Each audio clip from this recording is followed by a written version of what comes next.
Beautiful Anonymous changes each week. It defies genres and expectations. For example, our most recent episode, I talked to a woman who survived a murder attempt by her own son. But just the week before that, we just talked the whole time about Star Trek. We've had other recent episodes about sexting in languages that are not your first language, or what it's like to get weight loss surgery. It's unpredictable, it's real, it's honest, it's raw. Get Beautiful Anonymous wherever you listen to podcasts.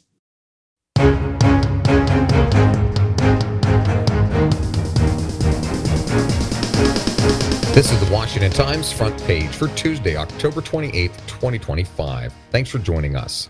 I'm George Gerbo.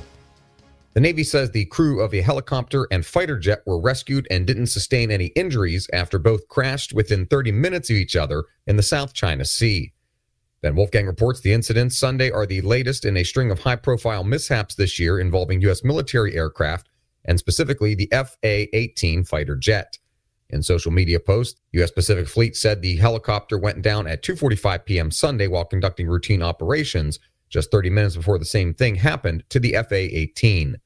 The Pacific Fleet said both incidents were under investigation. Both aircraft took off from the aircraft carrier USS Nimitz. A Chinese government spokesperson condemned the disruption to regional peace and stability. Early reports show recent smartphone bans in public schools have improved student participation and performance. Sean Saylor reports a working paper published this month by the National Bureau of Economic Research found that starting in 2023, Florida students at schools with high cell phone activity before the policy change showed the equivalent of a 10-point gain on the SAT. The paper also found no increase in disciplinary incidents or in-school suspensions after 2 years. The study, which awaits peer review, is the first to investigate the objective outcome of smartphone restrictions in dozens of states over the past 2 years. The Mexican Senate is considering a bill to increase the tobacco tax, arguing it would improve health by discouraging use while increasing government revenue.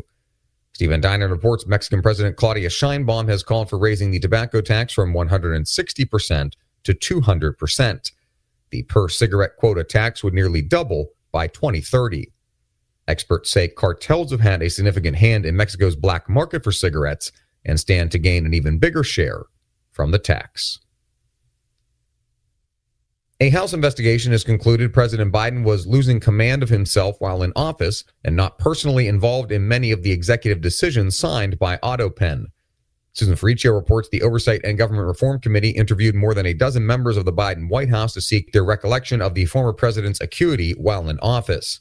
The committee asked the Justice Department to address the legal consequences of their conclusion, which deems void executive actions signed by AutoPen that do not include documentation proving the president made the decision.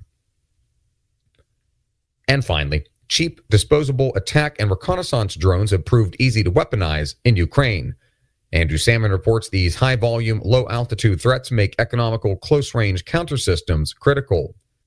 Getting fire into the air is crucial against single or swarm drones. Assault rifles are not ideal. Instead, shotguns, which fire a spread of pellets, offer a better chance of hitting hard-to-track targets. Find all of today's front page stories at WashingtonTimes.com/front page or on the Washington Times app, and find us wherever you get your podcasts. You can also find us on social media at Wash Times for breaking news, sports, commentary, and more. For the Washington Times, I'm George Gerbo.